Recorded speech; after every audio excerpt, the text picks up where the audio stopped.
Good morning, students. Today I am going to start episode 5 of chapter number 6, class 7th, mathematics, under the chapter name The Triangles and its Properties.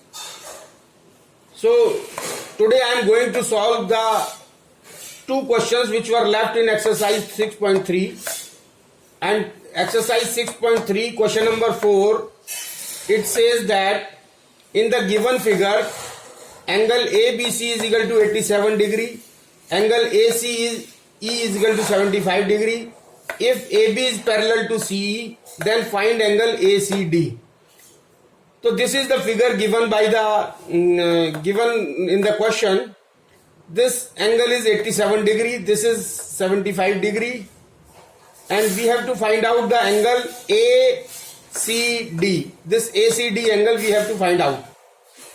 Now since angle ACD is a exterior angle of triangle ABC, angle ACD जो है वो triangle ABC का exterior angle है, और इसलिए angle ACD is equal to होगा sum of the two interior opposite angles. तो ये और ये एंगल्स जो है ना अपोजिट एंगल्स हैं. तो angle A C D is equal to 87 degree plus angle B A C. This is as per because of reason क्या है, exterior angle property. Exterior angle property के कारण ये इंप्लीमेंट होगी. Again since A B is parallel to C, यानी A B और C को parallel given है. It is given in the question that AB is parallel to CE. तो अब angle ECA will be equal to angle BAC, यानी angle ECA will be angle equal to angle BAC. क्यों? क्योंकि ये दो parallel line है और उसको एक ट्रांसवर्सल काट रही है, और जो तो इसका मतलब इंटीरियर अल्टरनेट एंगल्स जो है ना वो बराबर होते हैं. इसलिए एंगल ECA जो 75 गिवन है वो बराबर होगा angle BAC that is 75 degree. Angle ECA is equal to angle BAC is equal to 75 degree alternate interior angles. So angle ACD क्या हो गया अपना, ACD is equal to 87 degree plus angle BAC, और BAC को हमने calculate किया 75 degree. So we will put the angle of value of angle BAC over here. So angle ACD is equal to 87 degree plus 75 degree is equal to 162 degree. And this is the answer. And this is because of the exterior angle property. ये जो है वो exterior angle property के कारण है. Now question number 5 of exercise 6.3. What it says? Find the angle marked question. Question mark जो जहाँ पे फिगर में दिखाया गया है उस एंगल को हमको निकालना है इन द गिवन फिगर. और वो एंगल क्या है, angle DAC. So angle DAC is equal to question mark, ये हमको निकालना है. और ये हमको एंगल दिए हुए, this is angle 2x, this is 3x, this is 4x. These are the angles of a triangles. So we know that angle sum property से कि in triangle ABC the sum of all the angles of a triangle is 180 degree. तो तीनों को sum कर देंगे, angle 2x plus angle 3x plus angle 4x equal to 180 degree. So 9 angle x is equal to 180 degree, और angle x equal to 180 upon 9 is equal to 20 degree. So angle DAC is exterior angle. Angle DAC जो है वो exterior angle है. DAC ये इस triangle का exterior angle है, और इसके जो अपोजिट इंटीरियर एंगल्स हैं वो कौन कौन से हैं, this 4x and 3x. So angle DAC is equal to angle 4x plus angle 3x equal to 7 angle x. And x की वैल्यू हमने निकाल ली है पहले, x की वैल्यू 20 डिग्री आई है, तो 20 से मल्टीप्लाई कर देंगे. So angle DAC is equal to 7 into 20 is equal to 140 degree. This is the answer. So now coming to the next topic. So the next topic is sum of lengths of two sides of a triangle. So there are two important things to be remembered which will be helpful in solving the exercise 6.4. And the first thing is the construction of a triangle is possible only when the sum of two sides of a triangle is greater than the third side. यानी किसी भी triangle का construction तभी possible होगा जब उस triangle की दो साइड का सम जो है वो तीसरी से ज्यादा हो। दो साइड का सम तीसरी साइड से अगर ज्यादा होगा तो कंस्ट्रक्शन संभव होगा, अदरवाइज नहीं होगा। और we can say that for a construction of a triangle ABC, अगर एबीसी मान लीजिए कोई ट्राइंगल है तो इसके कंस्ट्रक्शन के लिए हम क्या शर्तें होंगी कि A B plus B C must be greater than A C, A B and A C must be greater than B C and AC must be greater than AB. So these three conditions should be fulfilled for the construction of a triangle. And the second important thing is the construction of a triangle is possible only when the difference between any two sides of a triangle is less than the third side. यानी किसी भी triangle का construction तभी संभव हो पाएगा जब उसकी किसी भी दो साइडों का जो डिफरेंस है वो तीसरी साइड से कम होगा। Now coming to the exercise 6.4। So now question number 1 of exercise 6.4, what it says, for the given measures of three sides of a triangle और three angles of a triangle, which among the following do not represents the triangles. तो ये question ये कह रहा है कि तीन साइडें दी हुई हैं नीचे या फिर तीन एंगल्स दिए हुए हैं, हमको उन तीन साइडों से या फिर जो तीन एंगल अगर दिए हुए उनसे ये देख के बताना है कि जो ट्रायंगल का कंस्ट्रक्शन है वो संभव है कि नहीं है। तो हम एक साइड्स के लिए भी एक स्टेटमेंट्स जानते हैं और एंगल्स के लिए भी एक स्टेटमेंट या प्रॉपर्टी जानते हैं। तो साइड्स के लिए क्या प्रॉपर्टी है कि जो दो साइड का सम है वो तीसरी साइड से ज्यादा होना चाहिए। तो इसमें ये देख लेते हैं कि दो साइड का सम तीसरी से ज्यादा है कि नहीं, और एंगल के केस में देखते हैं कि एंगल सम प्रॉपर्टी लागू हो रही है कि नहीं। तो ये साइड का केस है तो इसमें देख लेते हैं कि दो साइड का सम तीसरी से ज्यादा है कि नहीं। तो इसका मतलब कंडीशन क्या है, कंडीशन फॉर है, पोछा लगा दिया, चलो ठीक है। कंडीशन क्या है, कंडीशन है कि A B plus B A C, A B plus A C, condition ये लागू होनी चाहिए कि A B plus A C must be greater than B C. तो देख लेते हैं ए बी की जगह क्या है, A B is equal to 2 plus A C is equal to 4 और BC क्या है, BC 5 है, तो 4 प्लस 2 इज इक्वल टू 6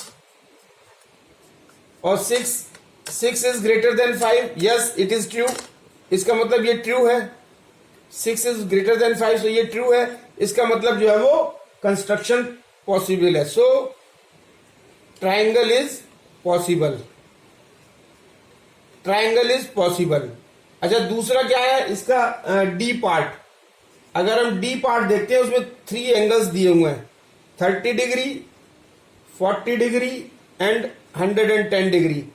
तो इसमें क्या कंडीशन लगेगी, angle sum property. Angle sum property क्या कहती है, sum of all the three angles of a triangle should be 180 degree. तो ये चेक कर लेते हैं, एक एंगल 30 है, एक 40 है, इनका सम जो है वो 180 आना चाहिए। सो 30 degree plus 40 degree plus 110 degree.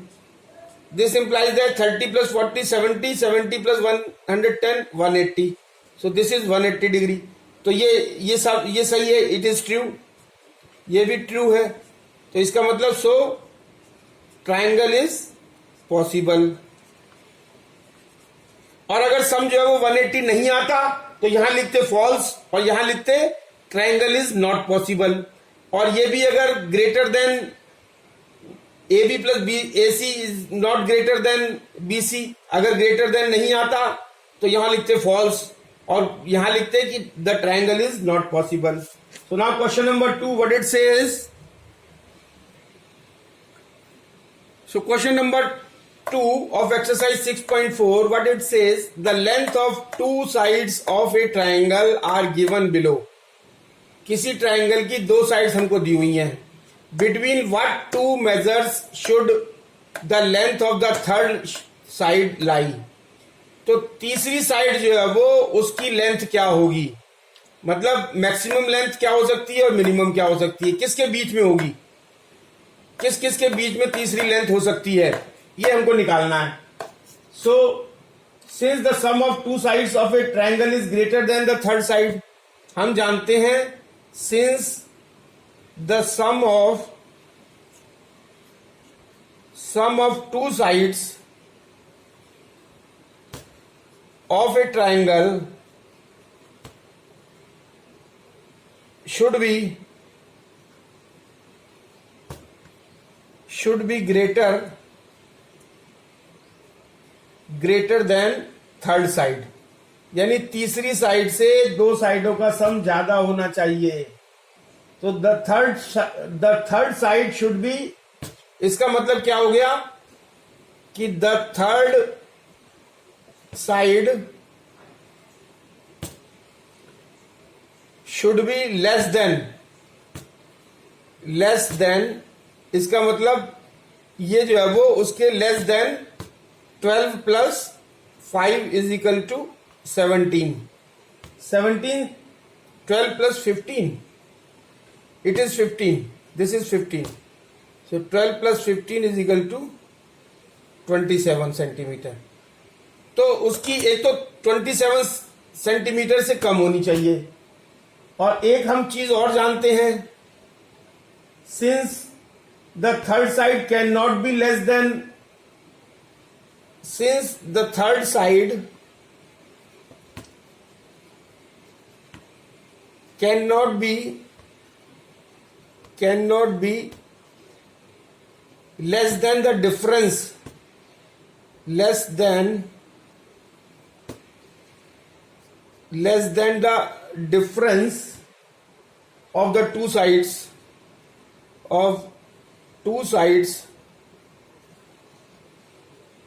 of a triangle. So the third side should be greater than, इसका मतलब therefore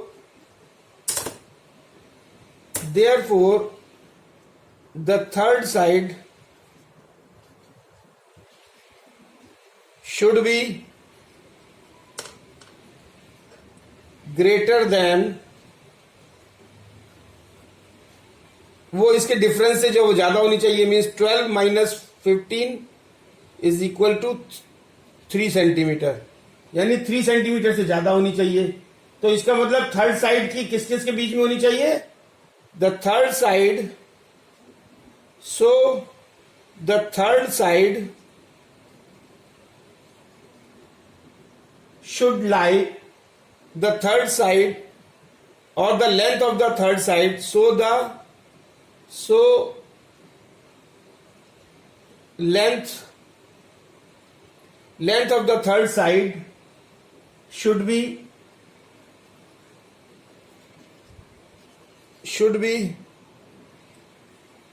greater than 3 and less than 17 or 27, less than 27 centimeter. So this is the answer. Next question is question number 3. So question number 3 of exercise 6.4. AN is the median of triangle ABC. Fill in the boxes with greater than, less than or equal to. तो ये एक triangle दिया हुआ ABC और ये AN जो है वो इसकी मीडियन है. तो अब हमको ये देखना है कि AB प्लस BN, इसमें ये फिल करना है ग्रेटर है कि लेसर है कि इक्वल है देन AN. तो AN ये मीडियन है. तो अगर हम इस ट्रायंगल को पकड़े ABN को, तो क्या होगा, दो साइड का सम यानी AB और BN का सम जो है वो it should be greater then AN. तो यहां पे लगेगा निशान ग्रेटर का. ये हमारी थ्योरम है कि दो साइडों का सम, ट्रायंगल की किसी भी दो साइडों का सम तीसरी साइड से ज्यादा होना चाहिए। और अब ये दिया हुआ है A C minus C N is equal to, fill in the box करना है ए एन। तो ये ट्राइंगल हम कौन सा पकड़ रहे हैं, ए सी एन, ये वाला। तो इसमें क्या है कि माइनस है, तो इसका मतलब दो साइडों का डिफरेंस जो है वो तीसरी साइड से कम होना चाहिए। तो दो साइड मतलब ए सी माइनस सी एन, इन दोनों का डिफरेंस थर्ड साइड से कम होना चाहिए। ये जो है वो हमारा रूल है। It is the rule of the triangle, it is the property of the triangle कि दो साइड, ट्राइंगल की किसी दो साइडों का सम तीसरी साइड से ज्यादा होना चाहिए और ट्राइंगल की किसी दो साइड का डिफरेंस जो है वो तीसरी साइड से कम होना चाहिए। सो यहां पे क्या निशान लगेगा, lesser than. Now this is the important question C, A B plus A C minus B C, यहां पे फिल इन द बॉक्स, यहां पे 2an ये करना है। इसको हमको प्रूफ करना पड़ेगा तभी समझ में आ पाएगा। अब क्या होता है कि हम जानते हैं कि जो डिफरेंस जो है वो दो साइड्स का किसी ट्राइंगल में दो साइड का डिफरेंस जो है वो उसकी तीसरी साइड से कम होना चाहिए। ये प्रॉपर्टी लगेगी इसमें। अब सिंस इन ट्राइंगल, अगर हम एक ट्राइंगल लेते हैं ए बी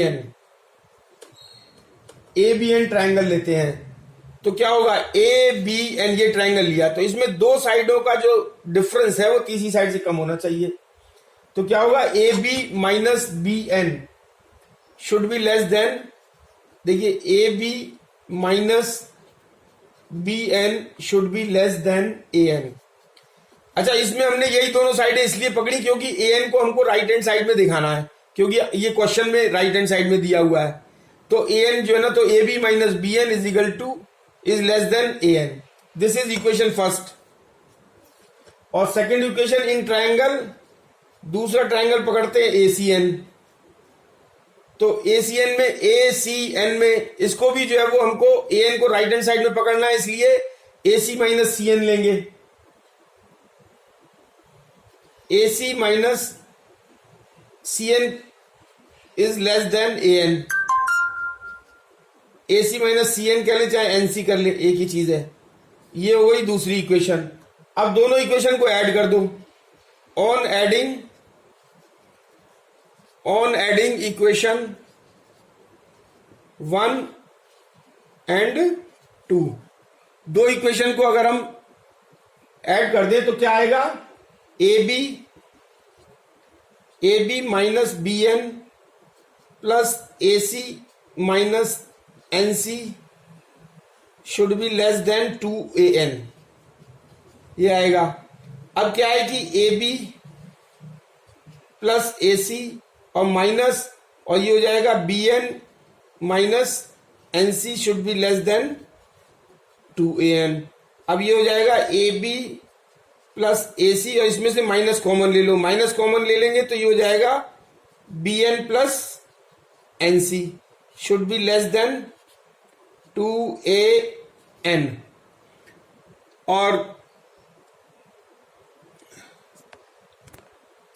और ये जो ए बी प्लस ए सी जो बराबर हो जाएगा ए बी प्लस ए सी, और ये जो चीज है ये B N plus N C, देखिए बी एन और प्लस एन सी ये मिलके किसके बराबर हो जाएगा, बी सी के। तो minus B C should be less than 2an।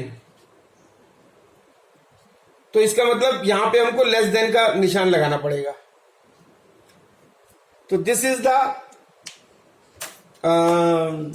Question number 3, solution of the question number 3, and this is the proof of C part of question number 3। Now question number 4। So now question number 4 of exercise 6.4, in the given figure ABCD is a quadrilateral। एक quadrilateral दिया हुआ है ABCD। Write true or false in the following statement। इस figure को देख करके हमको जो स्टेटमेंट दिए हुए हैं उसमें ट्रू और फॉल्स बताना है। तो इसमें दिया हुआ है AB plus BC is greater then AC, यानी AB plus BC should be greater then AC। ये ठीक है क्योंकि ये जो ट्राइंगल ABC है इसकी कंडीशन इसमें इंप्लीमेंट होनी चाहिए, दो साइडों का सम जो है वो तीसरी से ज्यादा होना चाहिए थर्ड से। और ये AD plus DC is greater then, AD plus DC should be greater then AC, ये भी सही है। क्यों? क्योंकि दो साइडों का सम तीसरी से ज्यादा होना चाहिए। ट्रू है, और A B plus B C plus C D plus D A should be less than 2BD, तो ये जो है वो फॉल्स है, क्योंकि सबका सम जो है वो ग्रेटर ही होना चाहिए, तो ये जो है फॉल्स है। और A B plus B C plus C D plus D A should be greater than A C plus B D, ये सही है, this is true. So true true false true. So this is the end of the topic. This is end of the session. Thank you very much.